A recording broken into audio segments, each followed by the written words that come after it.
हे भाई बड़े ध्यान से सुनो, तुम घोर पापी हो या पुण्यात्मा हो, पहली बात तुम्हें आज से चिंता छोड़ देनी। ये हम नहीं, श्रीपाद प्रबोधानंद जी महाराज कह रहे हैं, जो परम गूढ़ तत्व ब्रह्म तत्व का बोध प्राप्त किए हैं और उससे भी आगे गूढ़ तत्व प्रेम उसको प्राप्त किए हुए बड़े अद्भुत महापुरुष, जो ज्ञान की चरम सीमा और प्रेम की चरम सीमा दोनों को छू रहे हैं। वो कह रहे हैं पुण्यात्मा या पापात्मा दो ही होते हैं, तुम कोई भी हो चिंता छोड़ो। पापात्मा पुण्यवान वा, ध्यान दोगे तो निश्चिंत निर्भय निशोक हो जाओगे। ये साधना और श्रवण दोनों में अंतर है। श्रवण से जो श्री कृष्ण प्रेम प्राप्त होता है वो साधना से नहीं होता। साधना मथुरा के ब्राह्मण कर रहे हैं और श्रवण मथुरा के ब्राह्मणों की पत्नियां कर रही है। भगवत साक्षात्कार उनकी पत्नियों को होता है, अपराध बनता है उनसे, अवहेलना कर देते हैं श्री भगवान के सखाओं की, भगवान की आज्ञा की। बहुत ध्यान से समझना है, ये जो श्लोक है निहाल कर देने वाला है। आप इन्हीं में से कोई होंगे। पापात्मा पुण्यवान वा प्रशरद अपयशाह कीर्तिमान वा, तुम्हारा बहुत यश है या बहुत निंदा हो रही है, बहुत पापी हो या पुण्यात्मा हो। महादुष्प्राप ग्रासोत्स सम्राट समजड़मति सर्व विद्या निधिर्वा, तुम बहुत दरिद्र हो या बड़े वैभवशाली सम्राट हो। बहुत सुंदर बात है। तुम जड़मती मूर्ख हो या बहुत विद्या विशारद विद्वान हो, तुम कोई भी हो चिंता छोड़ो। यह को पिस्या सखे, हे मित्र तुम कोई भी हो, नो गणे कथम पीक्षस्व वृंदावनम तच्छिंद छिंद स्वपाशान गुरु निगम गिरास्वी मोहैक सिद्धान। आहा, तुम पापी हो पुण्यात्मा हो, तुम दरिद्र हो या बड़े सम्राट हो, कीर्तिमान हो या तुम्हारी निंदा हो रही है, तुम जड़मती हो या बहुत विद्वान शास्त्र विशारद हो, अब चिंता मत करो। तुम्हें यदि वृंदावन धाम आने को मिल गया है और तुम्हें शास्त्र के अनुसार चलने वाले रसिक सदगुरुदेव की शरणागति मिल गई है, तो छिंद छिंद स्वापाशान, अब तुम्हारे जितने बंधन है सब छिन्न भिन्न हो जाएंगे, नष्ट हो जाएंगे। यहां साधन शब्द का प्रयोग नहीं किया। क्यों? क्योंकि साधन असाधनों को मिटाने के लिए जन्म जन्म रगड़ करनी पड़ती है। भगवान आद्य गुरु शंकराचार्य जी ने कहा है कि 1000 जन्म साधना के बाद मुमुक्षता प्रकट होती है। शास्त्र जन्म जब साधना हो तब मैं मुक्त होना चाहता हूं ऐसी इच्छा प्रकट होती है। और भगवत प्रेमी महात्मा का एक क्षण का संग तात स्वर्ग अपवर्ग सुख धरी तुलाए कंग तूलनताय सकल मिल जो सुख लव सत्संग। अगर रसिक संत का संग मिल जाए तो मुमुक्षता नहीं, मोक्ष सुख भी एक पलड़े में रखा जाए, एक पलड़े में सत्संग का सुख, तो बोले मोक्ष हल्का हो जाता है। क्योंकि सत्संग से सीधे प्रेम की प्राप्ति होती है, आत्मरति प्रभुरति। रसिक महापुरुष का हृदय हर समय आनंद की उफान में रहता है। जब आनंद की कमी होती तो दूसरों से सुख लेने की वासना जागृत होती है। जब आनंद की उफान होती तो दूसरों को सुख देने की भावना जागृत होती, जिसे तत्सुख भाव कहते हैं। ये रसिकों में सिद्ध है। ये तत्सुख भाव सुख देवे को चाव चित सबसो हित निष्काम, या सुधर्म हरिवंश को नाम गिरा विश्राम। जो निरंतर नाम और वाणी में रत हैं, ऐसे रसिकों के हृदय में करुणा आनंद की उफान आती रहती है। तो कोई चाहे जितना पतित हो या पुण्यात्मा हो, दरिद्र हो या महाराजा हो, विद्वान हो या मूर्ख हो, सबको परम प्रेम प्रदान करने की सामर्थ्य रसिक सदगुरुदेव के चरणों में है। तो जो अपने मोह का छेदन कराना चाहता है वो गुरुदेव के चरणों का आश्रय लेकर उनकी आज्ञा के अनुसार चले। गुरुदेव कैसे? बोले गुरु निगम गिरास, जो शास्त्र मर्यादा से सिद्ध हुए हैं। मनमानी आचरण करने वाला, शास्त्र विरुद्ध आचरण करने वाला साधक नहीं होता, फिर सिद्ध कैसे हो सकता है? सिद्धों में कुछ दिव्यताएं होती हैं जो समझ के परे होती हैं। वो हमारी मानुषिक बुद्धि नहीं है, वो दैवी संपदा का सिद्ध महापुरुष, उसकी कुछ ऐसी चेष्टाएं हो सकती हैं जो बालवत या पागलवत दिखाई दे सकती है, लेकिन बहुत ऊंचे में है, जहां कोई कर्म छू नहीं सकता, जहां कोई विषय स्पर्श नहीं कर सकता, जहां किसी भी तरह के बंधन का कोई भी हेतु नहीं रह गया है, वो ऐसी स्थिति होती है। बोले उनके आज्ञानुसार अपने जीवन को चलाना, ये इसलिए शर्त गुरुदेव में भी रखी गई है। तस्मात् शास्त्रम प्रमाणम थे। कोई भी ऐसा साधक नहीं जो सिद्धावस्था की तरफ गति कर रहा हो, शास्त्र विरुद्ध आचरण करके सिद्ध हो जाए, असंभव। तो फिर गुरुदेव कैसे ऐसे हो सकते हैं? ये इसलिए शर्त रखी गई कि प्रायः हम जहां किसी की बड़ाई सुनते हैं, थोड़ी बात सुनते हैं, हम गुरु बना लेते हैं। नहीं बनाना चाहिए। गुरु बनाने के लिए बहुत रुकना चाहिए। वर्ष 2 वर्ष कम से कम सत्संग सुनो, किसी और से नहीं, अपने हृदय से जांचो, किसी और से नहीं, क्योंकि और की मति किस कोटि की है वो आपकी बुद्धि को भ्रष्ट भी कर सकती है, आपकी बुद्धि को फंसा भी सकती है। कैसे? उसने अपने गुरु को प्रभु माना है और वो कहेगा मेरे गुरु से बढ़कर कोई नहीं, और ऐसा है, उसका कल्याण हो जाएगा उस भाव से। लेकिन आप बौद्धिक स्तर के तर्क भी करने वाले हैं, तो आप अपनी बुद्धि से गुरु को पहचानिए।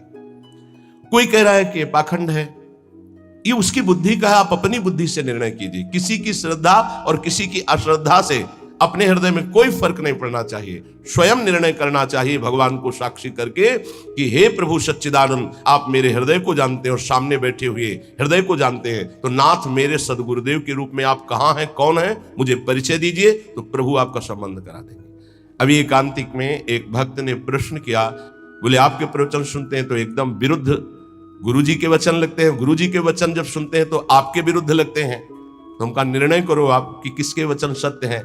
तो बोले जब इधर का सत्संग हम सुनते हैं तो लगता है नहीं, जीवन का लक्ष्य भगवत प्राप्ति, तो गुरु पे श्रद्धा होती है, मुझे क्या करना चाहिए। साधक फंस जाता है, उसको लगता है, वो खुद बोला, मुझको लगता है यदि मैं शास्त्र विरुद्ध चलता हूं तो जीवन बर्बाद होता है गुरु की बात मान के, और यदि आपकी बात मानता हूं तो गुरु का अपराध लगता है, क्या करूं? नहीं, डरने की जरूरत नहीं।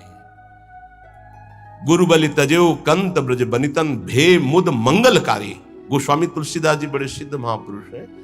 भे मुद मंगल, वो स्वयं मंगल नहीं, दूसरों का मंगल करने वाले बन गए। भगवत प्राप्ति नहीं तो जीवन का लक्ष्य क्या है? क्या लक्ष्य है? केवल विविध प्रकार के भोग विलासिता पूर्ण संसार को सत्य मानकर भोगना? नहीं नहीं नहीं, बिल्कुल भुलावा, बिल्कुल भुलावा।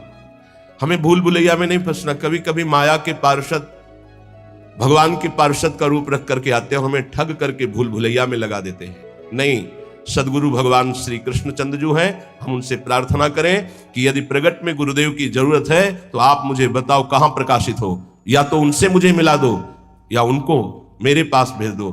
यदि जरूरत है तो आप ये व्यवस्था करो, मैं तो आपको गुरु मानता हूं, बस निहाल हो जाओगे, हमारी बात मान लो।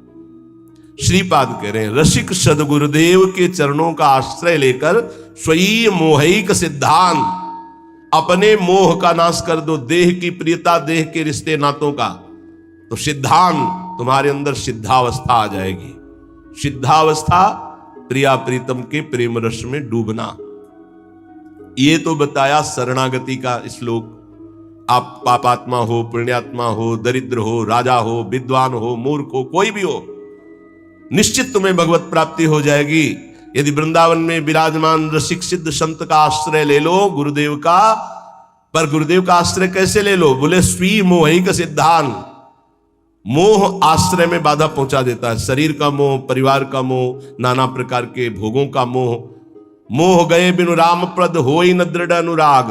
तो मोह अगर है तो गुरुदेव के चरणों में निष्ठा पूर्वक आप टिक नहीं पाएंगे, वो आपको हटा देगा। और अगर गुरुदेव की निष्ठा में टिक गए तो मोह का नाश हो जाएगा।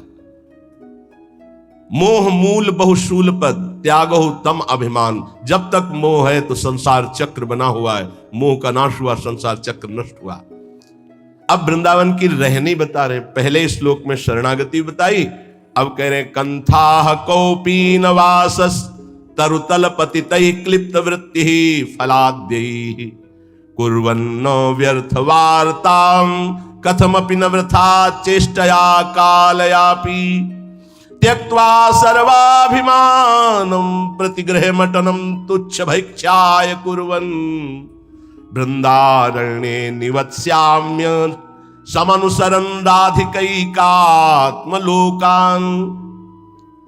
कौपीनवंता खलु भाग्यवंता। बड़ा भाग्यशाली होता है जो लंगोटी वाला होता है, कोई खिलवाड़ नहीं। आद्य गुरु भगवान शंकराचार्य जी का एक कौपीन का स्तोत्र है, कौपीनवंता खलु भाग्यवंता।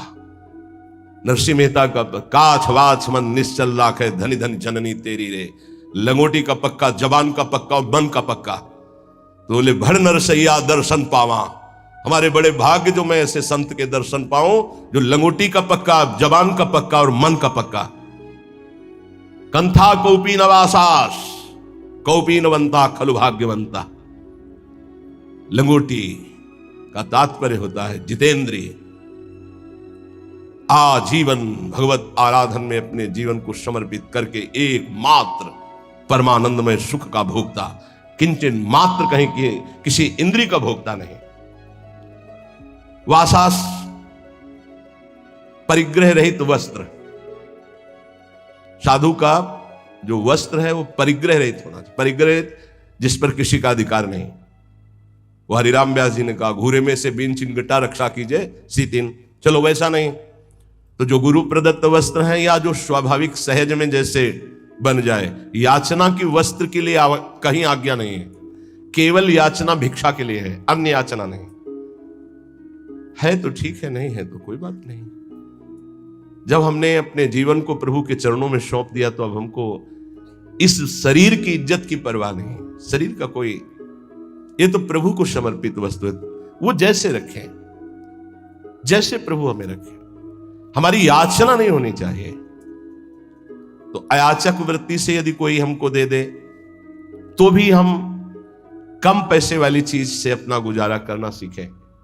शरीर स्वस्थ हो, साधन पथ में हम चल रहे हैं तो कोशिश करें कि कम पैसे वाला कपड़ा हमारा हो, कम पैसे से हमारा पेट भर जाए, कम पैसा हमारी दिनचर्या में लगे। ये जीवन भर इसका निर्वाह गुरुदेव की कृपा से हुआ है। अब तो जैसे प्रभु रखें, प्रभु जैसे। शरीर स्वस्थ है तो टोटी से उतना ही पानी निकालना है प्रकृति का जितना आपको आवश्यक है। लाइट उतनी, ये नहीं कि आपके कमरे की है, नहीं, विश्वात्मा भगवान आपको सुविधा दे उतना ही पंखा चलाओ जितनी जरूरत, जितना लाइट की। अगर बिना लाइट के आपका काम चल रहा है, पढ़ना नहीं, दरवाजा बंद, लाइट बंद, शांत अंधेरे में बैठकर चिदानंद स्वरूप प्रिया प्रीतम के ध्यान में मगन। साधु की एक अपनी रहनी होती है। ये बाहर घूम रहे हैं, पंखा चल रहा है, कूलर चल रहा है, वो सब तुम्हारे भजन कट रहे हैं। तुम क्या समझते हो फ्री चल रहा है? प्रकृति कोई तो पैसा देगा ना, तो प्रकृति से उतना ही प्रतिग्रह लिया जाए जितने की अत्यंत आवश्यकता हो, चाहे गृहस्थ हो चाहे विरक्त। वो तुम्हारी संपत्ति नहीं, विश्वात्मा भगवान की है, तुम्हें सेवा के लिए दिए। अगर तुम बिजली उतनी खर्चा करोगे तो वो दूसरे की सेवा में आगे आ जाएगी। प्रकृति बहुत बड़ी है, परमात्मा की ये संसार की जो सृष्टि है सबकी सेवा में पहुंचने के लिए वस्तुएं हम उतना ही प्रयोग करें जितनी हमें आवश्यकता है। ये हमें उन्नति अध्यात्म की प्रदान करेगी। तो वास, वस्तु, वस्त्र उतना ही प्रतिग्रह शून्य होकर प्रयोग करे जितनी अत्यंत आवश्यकता है। और विरक्त के लिए घर परिवार से मनी ऑर्डर आकर के खर्चा होना, इससे अच्छा घर लौट जाए और वहां जाके मेहनत करे और फिर अपना जीवन यापन करे। अगर विरक्त है तो एकमात्र आश्रय गुरुदेव का, श्री भगवान का, बस जैसे भरण पोषण करें, जैसे बहुत अच्छे से करते हैं। अगर भोजन नहीं मिलता है तो आनंद इतना दे देते हैं कि भूख का कष्ट नहीं रहता है। सच्ची मानिएगा, ये केवल प्रवचन की बात नहीं है, ये छाती की बात है। कई कई दिन जब भोजन नहीं मिला तो इतना आनंद पवा देते थे कि भोजन की भूख मिट जाती थी। नहीं खान पान ते भावे है, नहीं कोमल वसन सुहावे है, ये प्रतिग्रह शून्यता। कंथा कौपी नवासस, नहीं खान पान ते भावे है, नहीं कोमल वसम सुहावे है, सब विषय लगे ते खारा है, हरि आशिक का मग न्यारा है। तरुतल पतितैः क्लिप्त वृत्ति फलाद्यैः, अब वृक्ष के नीचे रहने का समय नहीं रह गया, क्योंकि वृक्ष ही नहीं रह रहे। जिसको देखो वृंदावन वास के लिए आएगा तो सबसे पहले लता का हनन करने की सोचेगा। किसी लता को नष्ट करके आपका वृंदावन वास हो रहा हो मत करना, श्री जी नहीं मिलेंगे। लता श्री जी की नित्य सहचरी है हमारे ब्रज की, और उसको काट करके उसको हटाकर फ्लेट बना के, और उसमें अब बड़ी चतुराई की जाती है, बड़ी चतुराई की जाती है। जेसीबी से उसके नीचे कुआं कर दिया जाता है, वो गिर जाता है, रातों रात काट कर बाहर हो जाता है।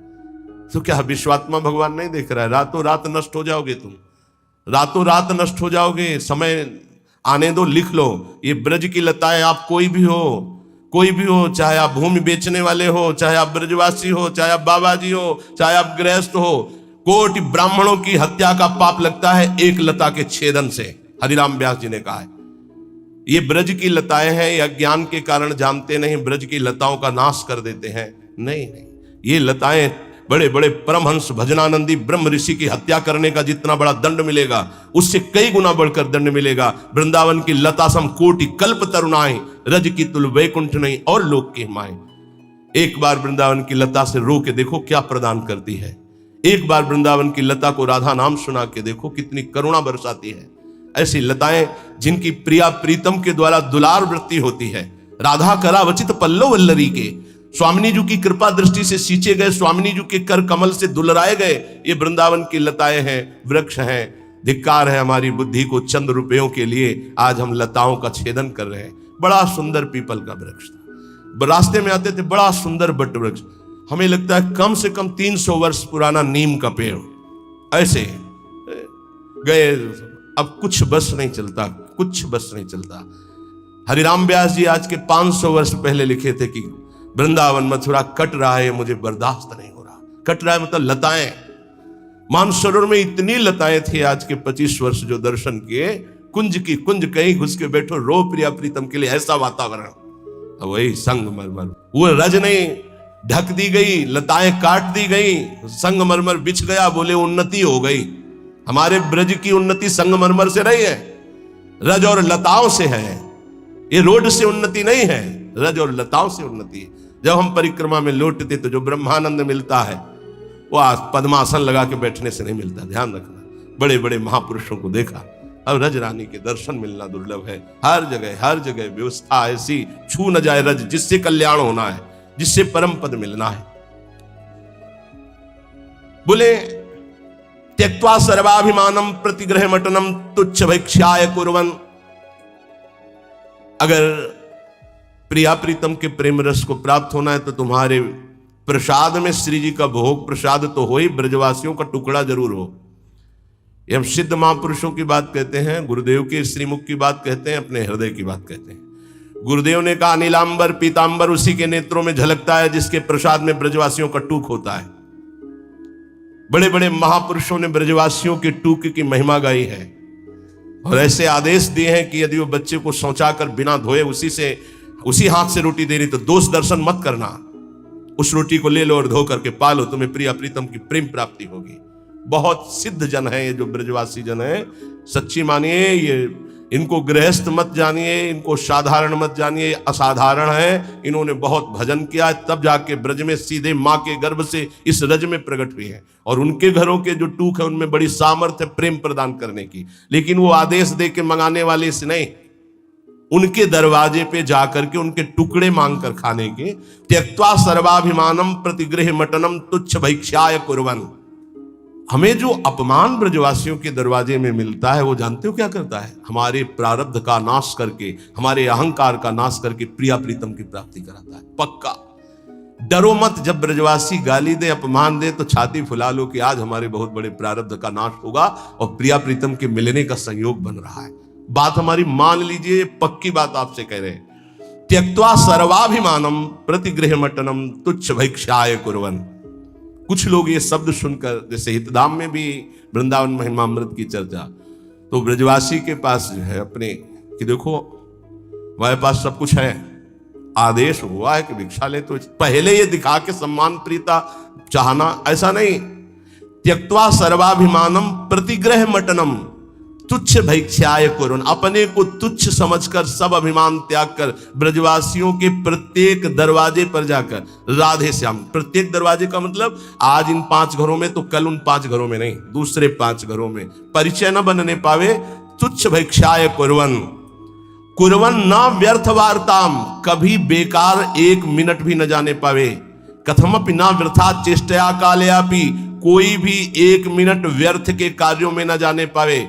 भिक्षान्न पाना, लंगोटी वाला बनना अर्थात जितेंद्रीय भाव रखना, वास और वस्त्र की याचना न करना, प्रभु जैसे जहां रखें वैसी व्यवस्था में रहना, उदर पोषण में भिक्षान्न जरूर होना चाहिए ब्रजवासियों का। और वो टूक अभिमान रहित होकर जो मांगा गया है, तो वृंदारण्ये निवत्स्याम मनुशरन राधिकैकात्मलोकान, वो वृंदावन में प्रिय प्रेमियों का अनुसरण करते हुए श्री किशोरी जी को अपने हृदय में देखता है। पहले साक्षात्कार यहां होता है किशोरी जी का। श्री राधिका स्फुरत में हृदयकेल सिंधु, श्री राधिका स्फुरत में हृदयकेल सिंधु। नारायण या गौर श्याम को हृदय निकुंज बस पहले इस निकुंज में दर्शन, फिर जब आंख तब दिखाई देता है बाहर, पहले अंदर। अंदर के नेत्र, हृदय के नेत्रों में पहले प्रियालाल का साक्षात्कार होता है, तो वही हृदय के नेत्र बाह्य नेत्रों में प्रकाशित होते हैं, तो जिधर देखता है जुगल जोरी का साक्षात्कार होता है।